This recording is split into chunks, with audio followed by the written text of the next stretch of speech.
Breaking news अवां सां share कयूं पिया। सिंध हाई कोर्ट में गवर्नर सिंध जी आइनी बेंचिस बाबत ऑर्डिनेंस ख़िलाफ़ हिक ॿी दरख़्वास्त दाख़िल कई आहे। गवर्नर सिंध जो ऑर्डिनेंस अदलिया की आज़ादी ते सिधो असर विझी सघे थो, जेको आइन जे बुनियादी फीचर ख़िलाफ़ आहे। दरख़्वास्त गुज़ार मौजब अदालत हुरियुनि खे नोटिस मोकिले 27 नवंबर ते जवाब तलब करे वरितो। अदालत दरख़्वास्त के ॿियनि दरख़्वास्तुनि सां गॾु ॿुधणीअ लाइ मिलाए छॾियो आहे।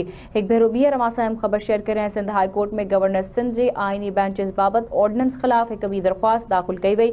गवर्नर सिंध जो ऑर्डिनेंस अदलिया की आज़ादी ते सिधो असर विझी सघे थो, जेको आइन जे बुनियादी फीचर ख़िलाफ़ आहे। तफ़सील मालूम कंदासीं आवाज़ न्यूज़ रिपोर्टर जुल्फी चांडियो खान जी। जुल्फी, कहिड़ा तफ़सील आहिनि, अपडेट कजो।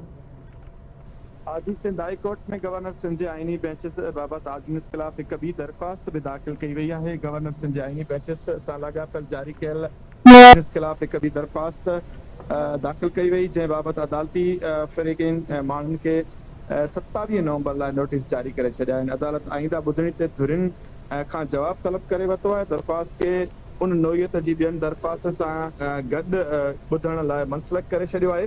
दरख़्वास्त गुज़ार जे वकील इब्राहिम सैफुद्दीन मौक़ुफ़ अख़्तियार कयो त गवर्नर सिंध जो ऑर्डिनेंस अदलिया जी आज़ादी ते सिधो असर विझे थो, जेको आइन जी बुनियादी जेको फीचर्स आहिनि उन ख़िलाफ़ आहे। इन अदालत खे ॿुधायो त ऑर्डिनेंस जे सेक्शन 6 तहत जजनि खे तैनाती तस्लीम करण जो पाबंद बणायो वियो आहे।